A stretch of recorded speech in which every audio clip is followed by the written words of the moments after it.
মুভির শুরুতে আমাদের একটা ডিলারকে দেখানো হয় যে কিনা তার একটা ডিল কমপ্লিট করে বাড়ির দিকে যাচ্ছিল। তখন মাঝ রাস্তায় তার একটা জরুরি কাজ মনে পড়ে এবং সে একটা স্ট্যাচুর কাছে দাঁড়িয়ে তার কাজ সারছিলই। তখনই সে কিছু অদ্ভুত আলো দেখতে পায় যেটা কিনা একটা ঘরের মধ্যে থেকে আসছিল, আর ওই আলো কোনো নর্মাল আলো ছিল না। এরপরে সে কিছু একটা দেখে ভয় পেয়ে সেখান থেকে চলে যায়। অন্যদিকে আমরা দেখতে পাই যে এই আলোটা একটা সায়েন্টিস্টের ঘর থেকে আসছিল, আর এই সায়েন্টিস্ট অনেক জনপ্রিয় ছিল কারণ সে মাত্র 16 বছর বয়সেই ফিজিক্স ডিগ্রি হাসিল করে নিয়েছিল। আর এই সায়েন্টিস্ট মানত যে কোনো জিনিস মরে যাওয়ার পরে সেটিকে আবারও জীবিত করা সম্ভব, মানে যে মানুষ মারা গেছে তাকে আবারও বাঁচিয়ে তোলা সম্ভব। আর এই সায়েন্টিস্ট এই বিষয়ের উপরেই তার রিসার্চ চালাচ্ছিল। এরপরে সিন কাট হয়ে একটা মিউজিয়ামে চলে আসে যেখানে অনেক পুরাতন জিনিসপত্র রাখা ছিল, যেমন কি ড্রাগনের ফসিল রাখা ছিল এবং একটা ড্রাগনের ডিমও ছিল। আর দেখতে দেখতেই ওই ড্রাগনের ডিমটা ফুটতে শুরু করে দেয়, আর একটু পরে ওর ভেতর থেকে একটা পাখাওয়ালা ড্রাগন বেরিয়ে আসে আর মিউজিয়ামের কাজ ভেঙে উড়ে চলে যায়। অন্যদিকে গাড়ির ভেতরে দুজন হাজব্যান্ড ওয়াইফ তাদের রোম্যান্টিক টাইম স্পেন্ড করছিল, আর তখনই ওই ড্রাগনটা তাদের গাড়ির উপরে চলে আসে এবং তাদের গাড়িকে ব্রিজ থেকে পানির মধ্যে ফেলে দেয়।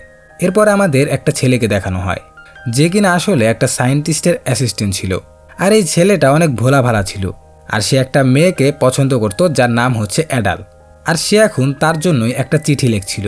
অন্যদিকে আমরা অ্যাডালকে দেখতে পাই যে কিনা এই মুভির হিরোইন, আর সে এখন এই সময় ইজিপ্টের ডেজার্ট এরিয়াতে রয়েছে কারণ সে এখানে একটা ডক্টরের মমিকে খুঁজতে এসেছে। এরপরে অ্যাডালের সামনে দুজন লোক আসে যারা কিনা চোর ছিল, আর তারা এখানকার লোকাল ছিল। তো এই চোর দুটার কাছে ওই জায়গাটার পুরো ম্যাপ ছিল, আর তারা জানতো যে ওই ডক্টরের মমিটা কোথায় রয়েছে। এরপরে তারা অ্যাডালকে নিয়ে ওই জায়গাটাতে চলে যায়, কিন্তু যেখানে মমিটাকে রাখা হয়েছিল ওর সামনে একটা দরজা ছিল যেটাকে কেউই খুলতে পারছিল না। এরপর অ্যাডাল তার বুদ্ধি খাটিয়ে ওই দরজাটিকে খুলে ফেলে।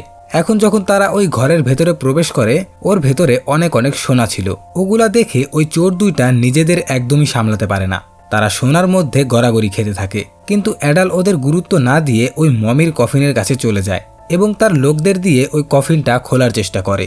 অন্যদিকে ওই চোরেদের সোনার লোভের কারণে তাদের খুবই মিস্টিরিয়াসভাবে মৃত্যু হয়ে যায়। এখন অ্যাডাল তার লোকদের দিয়ে ওই কফিনের ঢাকনাটি খুলে ফেলে এবং ওর ভেতরে একটা মমি ছিল। তখন অ্যাডাল বলে যে হ্যাঁ এটাই ওই ডক্টরটা, কিন্তু ওই মুহূর্তে সেখানে একটা প্রফেসর চলে আসে আর সে একজন পুলিশও ছিল। সে অ্যাডালকে বলে যে তোমার মতো এত জ্ঞানী রিপোর্টার এখানে কি করছে। তখন অ্যাডাল বলে যে এখানে যে ডক্টরের মমিটি রয়েছে এটাকে আমি এখান থেকে নিয়ে যেতে এসেছি কারণ সে অনেক ভালো একজন ডক্টর ছিল। তখন ওই প্রফেসর বলে যে তুমি কি এটাকে দিয়ে মানুষের চিকিৎসা করবে। তখন অ্যাডাল বলে যে না, শুধু আমার বোনের চিকিৎসা করব, আর আমার বোনের এমন একটা রোগ হয়েছে যেটা এই পৃথিবীর কেউই সারাতে পারবে না, হয়তো এই ডক্টরটি সারাতে পারবে। তখন এই প্রফেসর বলে যে এটা তুমি কি ধরনের পাগলামি কথা বলছো, একটা মমি কিভাবে তোমার বোনের চিকিৎসা করবে, তুমি তো জানো যে এই মমিটা মারা গিয়েছে। তখন অ্যাডাল বলে যে হ্যাঁ জানি যে এই লোকটা মারা গিয়েছে। সে বলে যে তুমি এটাকে কিভাবে জীবিত করবে। তখন অ্যাডাল বলে যে প্রফেসর জোসেফ, নাম তো শুনেছেন হয়তো, সে এটাকে জীবিত করবে, আর সে একজন অনেক বড় সায়েন্টিস্ট, আর তার কাছে এমন পাওয়ার রয়েছে যে সে যে কোনো মরে যাওয়া ব্যক্তিকে জীবিত করতে সক্ষম। তখন ওই প্রফেসর বলে যে আমি জানি, কিন্তু সে এখন কিভাবে এটাকে জীবিত করবে, কারণ সে নিজেই অনেক বুড়ো হয়ে গিয়েছে, আর সে এই মমিটাকে জীবিত করতে গেলে তো নিজেই মরে যাবে। তখন ওই প্রফেসর নিজের পুলিশ বাহিনীদের বলে অ্যাডালকে অ্যারেস্ট করতে, কারণ মমি চুরি করা একটা অনেক বড় অপরাধ। কিন্তু অ্যাডাল ছিল অনেক চালাক, সে নিজের বুদ্ধি খাটিয়ে প্রফেসরকে বোকা বানিয়ে ওই মমিটাকে নিয়ে পানির রাস্তা দিয়ে ওখান থেকে বেরিয়ে আসে। অন্যদিকে পুলিশের সামনে ওই লোকটিকে উপস্থিত করা হয় যাকে আমরা মুভির শুরুতে দেখেছিলাম। এখন তাকে জিজ্ঞাসা করা হয় যে ওই রাতে কি হয়েছিল। তখন সে ওই ড্রাগনের ব্যাপারে বলতে থাকে যে প্রথমে আমি একটা অদ্ভুত আলো দেখেছিলাম এবং এরপরে একটা উড়ন্ত ড্রাগন দেখেছি, কিন্তু তার কথা কেউই বিশ্বাস করছিল না। পুলিশদের মনে হয় যে সে ওই রাতে অনেক বেশি মদ্যপান করেছিল এবং সেজন্য সে আবল তাবল দেখেছে। সেজন্য পুলিশেরা তাকে অ্যারেস্ট করে জেলের মধ্যে বন্দি করে ফেলে।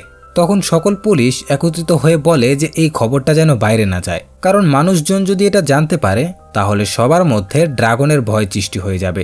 কিন্তু এরপরেই পরের দিন সকালে নিউজ পেপারে এইটা ছাপানো হয়েছিল যে শহরের ওপর দিয়ে একটা বড় কোনো জিনিস উড়তে দেখা গিয়েছে, আর ওই জিনিসটা হচ্ছে একটা ড্রাগন, আর ওই ড্রাগনটা অনেক লোকেদের মেরেও ফেলেছে। এখন যখন ওখানকার প্রেসিডেন্ট এই খবরটা জানতে পারে তখন সে এই বিষয়ে ইনভেস্টিগেশন করার জন্য বলে দেয়, আর এই ইনভেস্টিগেশনের সকল দায়িত্ব সে একটা সিনিয়র অফিসারকে দিয়ে দেয়। এবং বলে যে তোমার কাছে শুধুমাত্র 24 ঘন্টা টাইম রয়েছে। এই 24 ঘন্টার মধ্যে তোমাকে এই ড্রাগনটার ব্যাপারে সকল তথ্য আমাকে দিতে হবে। এরপর আমাদের ওই মিউজিয়ামটিকে দেখানো হয়, যেখান থেকে মূলত এই ডিমটা ফুটে ড্রাগনটি বেরিয়ে গিয়েছিল।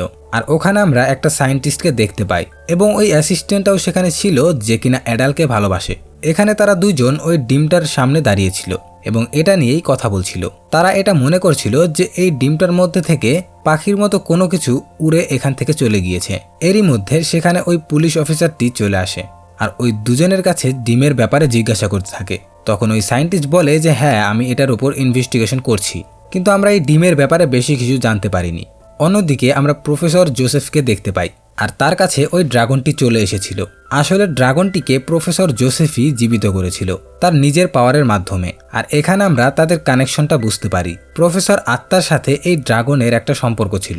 এখন এই ড্রাগনের অনেক ক্ষুধা পাচ্ছিল, সেজন্য প্রফেসর তাকে খাবার দেয়। ততক্ষণে ওখান পর্যন্ত পুলিশও চলে এসেছিল। এখন প্রফেসর যখন এটা জানতে পারে যে এখানে পুলিশ চলে এসেছে, সেজন্য সে ড্রাগনটিকে লুকিয়ে রাখে। পুলিশ তার কাছে এসে অনেক কিছু জিজ্ঞাসা করতে থাকে। ততক্ষণে ওই পুলিশ অফিসারটি একটা ডিম বের করে খাওয়ার জন্য যখন মুখে দিবে, তখন ওই ড্রাগনটা অনেক রেগে যায় এবং ওই সিনিয়র অফিসারের উপরে হামলা করার চেষ্টা করে। পরে ওই ড্রাগনটি ওখান থেকে চলে যায়। এখন যেহেতু প্রফেসরের ঘরের মধ্যে এই ড্রাগনটিকে দেখা গিয়েছে, সেজন্য প্রফেসর জোসেফকে অ্যারেস্ট করা হয়। এখন সিন এখানে কাট হয়ে অ্যাডালের কাছে চলে যায়, যে কিনা ইজিপ্ট থেকে এই কফিনটা নিয়ে এসেছে, যার ভেতরে ওই ডক্টরের মমি ছিল। এখন অ্যাডাল সোজা স্টেশন থেকে তার বাড়িতে চলে যায়। আর এখানে আমরা তার ওই বোনটিকে দেখতে পাই, যে কিনা অসুস্থ ছিল আর তার অবস্থা অনেক খারাপ ছিল। না সে কথা বলতে পারে আর না সে খেতে পারে, কারণ সে কোমায় চলে গিয়েছিল। আর তার মাথার মধ্যে একটা পিন ঢোকার কারণেই এটা হয়েছিল। অ্যাডাল তাকে অনেক জায়গায় চিকিৎসা করার চেষ্টা করেছিল, কিন্তু এতে কোনো কাজ হয়নি। আর এই জন্যই সে এই ডক্টরের মমিটাকে নিয়ে এসেছে, যাতে করে সে মমির দ্বারা তার বোনকে ঠিক করতে পারে। তখন অ্যাডালের নজর পড়ে দরজার দিকে, যেটার নিচ দিয়ে কেউ একজন একটা চিঠি দিচ্ছিল। কিন্তু তখন অ্যাডাল দরজা খুলে ফেলে এবং দরজা খুলে দেখে যে ওই অ্যাসিস্ট্যান্টটা সেখানে রয়েছে। আর অ্যাডাল তাকে বলে যে আমি জানি যে এই চিঠিটা আমার জন্য। আচ্ছা ঠিক আছে, আমি এই চিঠিটা পড়ে নেব। তখনই তার নজর পড়ে একটা নিউজ পেপারের দিকে, যেখানে প্রফেসর জোসেফের ব্যাপারে বলা হয়েছিল।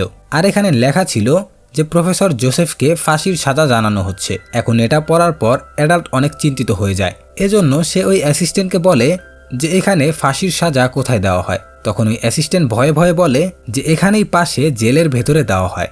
জেলের ঠিকানা নেওয়ার পর অ্যাডাল্ট সোজা ওখানে চলে যায়। এরপরে সে একজন উকিলের ছদ্মবেশে প্রফেসরের সাথে দেখা করতে যায়। এরপর প্রফেসর তাকে বলে যে তুমি কি জানো, আমি অনেক বছর পুরানো একটা ড্রাগনের ডিমকে জীবিত করে দিয়েছি।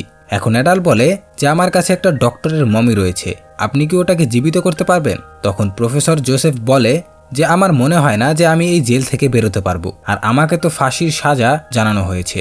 তখন অ্যাডাল বলে যে আমি আপনাকে এই জেল থেকে বের করব। কিন্তু ততক্ষণে পুলিশ জেনে গিয়েছে যে এখানে যে উকিলটা রয়েছে সে কোনো উকিল নয়, সে হচ্ছে অ্যাডাল। এজন্য পুলিশ তাকে ঘাড় ধাক্কা দিয়ে জেল থেকে বের করে দেয়। কিন্তু সে প্রফেসরকে বাঁচানোর জন্য আরও একবার ছদ্মবেশে ঢুকে পড়ে, কিন্তু এতে কোনো কাজ হয় না, আবারও তাকে বের করে দেওয়া হয়। এরপরে সে আরও অনেকবারই চেষ্টা করে, কিন্তু কোনো কাজ হচ্ছিল না, সবাই তাকে চিনে ফেলছিল। অন্যদিকে আমাদের দেখানো হয় যে পুলিশেরা একটা শিকারের মাধ্যমে ওই ড্রাগনটিকে ধরার চেষ্টা করছে, কিন্তু তারা ওই ড্রাগনটিকে খুঁজেই পাচ্ছিল না।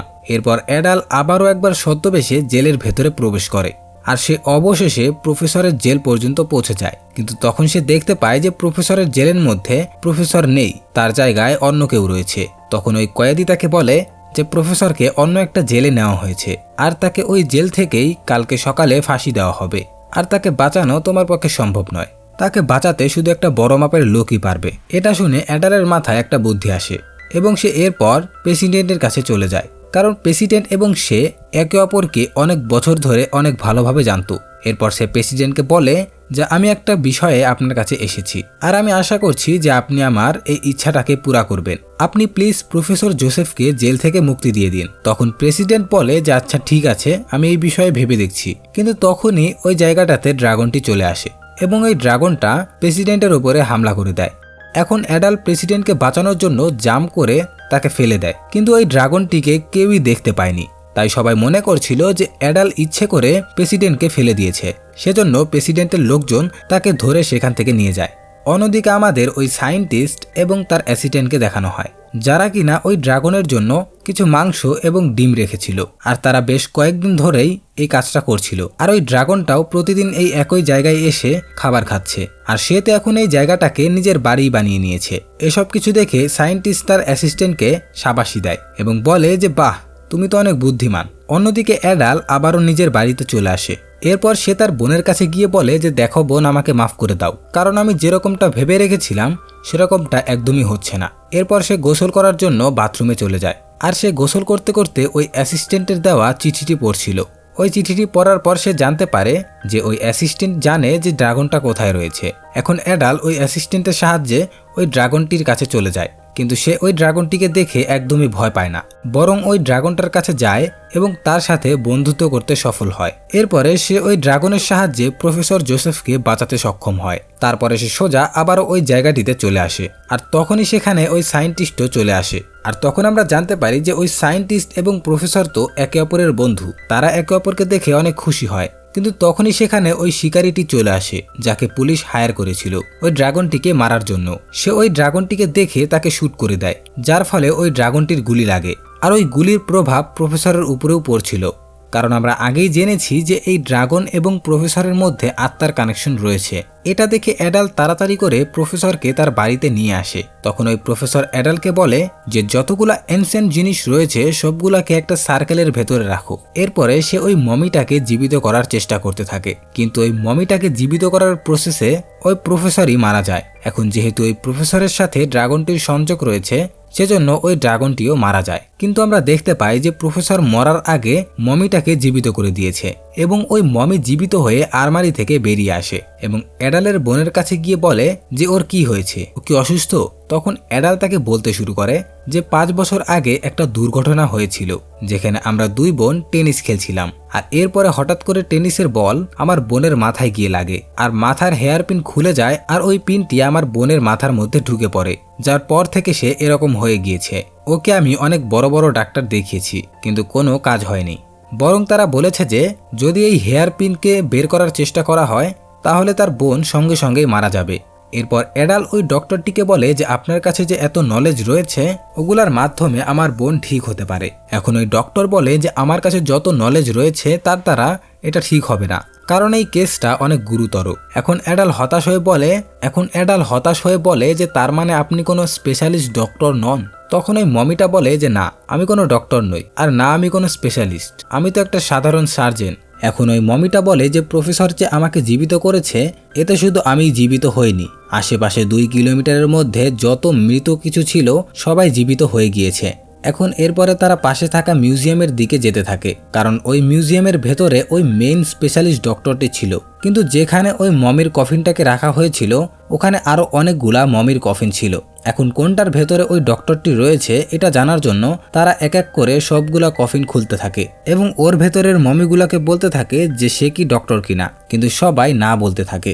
এরপরে সবাই ওখানকার যে রাজা ছিল তার মমিকে জাগায়। এখন সে ওঠার পর বলে যে বাহ, মজা এসে গেল, অনেক ভালো একটা ঘুম দিয়েছিলাম। এরপর যখন সে জানতে পারে যে এই অ্যাডাল নামের মেয়েটি তাকে জাগিয়েছে তার বোনকে ঠিক করার জন্য, এটা শোনার পর ওই মমিটি অনেক রেগে যায়। কিন্তু অ্যাডাল তাকে বলে যে প্লিজ আমার বোনকে ঠিক করে দিন, কারণ আমি আমার বোনকে অনেক ভালোবাসি। এখন এইগুলা শুনে ওই রাজাটিরও খারাপ লাগতে থাকে এবং সে তার ডক্টরকে অ্যাডালের বোনকে ঠিক করতে বলে, আর ওই ডক্টরটিও নিজের কাজ শুরু করে দেয়। এরপর যখন সে অ্যাডালের বোনের ওই পিনটি খুলতে যাবে তখন অ্যাডাল তাকে থামায় এবং বলে যে পিনটি খুললে তো সে মারা যাবে। কিন্তু সবাই তাকে থামিয়ে দিয়ে বলে যে তুমি ডক্টরের কাজ করতে দাও। পিনটি বের করার পরে তার বোন একদমই সোজা হয়ে উঠে পড়ে এবং অ্যাডালকে বলে যে তুমি টেনিস বলটা একটু জোরেই মেরেছিলে।